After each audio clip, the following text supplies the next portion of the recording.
दोस्तों राधे राधे। दोस्तों आप हमारे YouTube चैनल सनातन ज्ञान भूमि पर नए हैं तो चैनल को सब्सक्राइब अवश्य करें और लाइक करें और दोस्तों में शेयर करें। वीडियो को अंत तक जरूर सुनिएगा। प्रिय दोस्तों, भगवान श्री कृष्ण का रणछोड़ नाम क्यों पड़ा, इसकी जानकारी हम इस वीडियो के माध्यम से आप लोगों तक पहुंचाने का प्रयास कर रहा हूं। भगवान श्री कृष्ण की लीलाओं से हम लोग भली भांति परिचित हैं। उनकी कई लीलाएं हैं। पौराणिक कथाओं के अनुसार भगवान कृष्ण सत्य को स्थापित करने और बुराई को समाप्त करने के लिए इस धरा पर अवतरित हुए। श्री कृष्ण भगवान विष्णु के अवतार के रूप में संसार में आए और जो असीम इच्छाओं को पूर्ण करने की शक्तियों के स्वामी भी थे, और वे इस क्षमता का कई बार प्रदर्शन कर चुके थे। हालांकि एक ऐसा समय आया था जब श्री कृष्ण को अपने भक्तों की रक्षा के लिए रणभूमि छोड़कर भागना पड़ा था, और इसी कारण भगवान कृष्ण का नाम रणछोड़ पड़ गया। कृष्ण की लीलाओं के कारण ही उनको मुरली मनोहर, कान्हा, कृष्ण मुरारी, नंद गोपाल, माखन चोर, देवकी नंदन आदि नामों से भी जाना जाता है। श्री कृष्ण को रणछोड़ कहने के पीछे एक पौराणिक कथा का वर्णन मिलता है जो उनकी लीला है। यह अधर्म को नष्ट करने की कथा है। मगधराज जरासंध ने एक बार भगवान श्री कृष्ण को युद्ध के ललकार। इस समय जरासंध न केवल अपने विशाल सेना के साथ आए थे, बल्कि वे यवन देश के राजा काल्यवन को भी अपने साथ युद्ध करने के लिए लाए थे।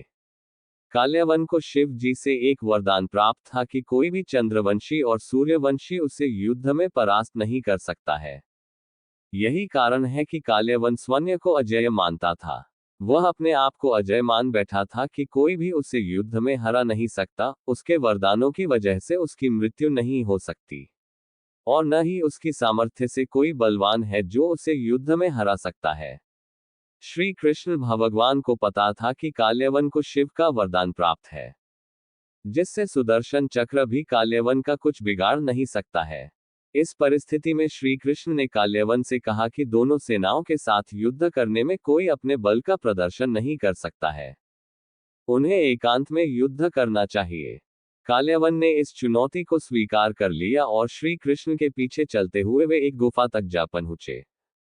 श्री कृष्ण जाकर एक गुफा में छिप गए। उसमें इक्ष्वाकु नरेश मांधाता के पुत्र और दक्षिण कोसल के राजा मुचकुंद पहले से ही सो रहे थे।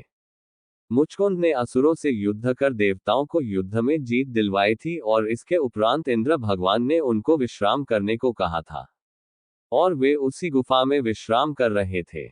इंद्र ने उनको वरदान दिया था कि उनकी इच्छा के विरुद्ध यदि कोई उसको जगाएगा तो जलकर भस्म हो जाएगा।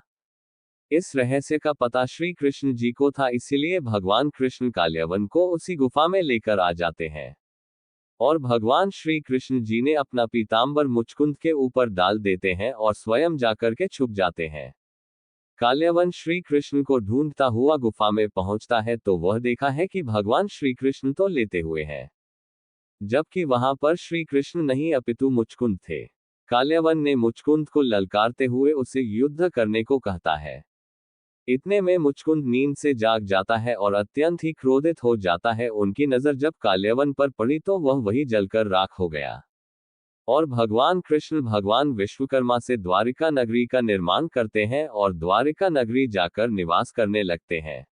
यहीं से भगवान कृष्ण का रणछोड़ नाम पड़ा। प्रिय दोस्तों, आज के अंक में यही तक। दोस्तों, अगर यह जानकारी आपको अच्छी लगी है तो कृपया वीडियो को लाइक करें और चैनल को सब्सक्राइब करें। कमेंट में जय श्री राम अवश्य लिखें। धन्यवाद।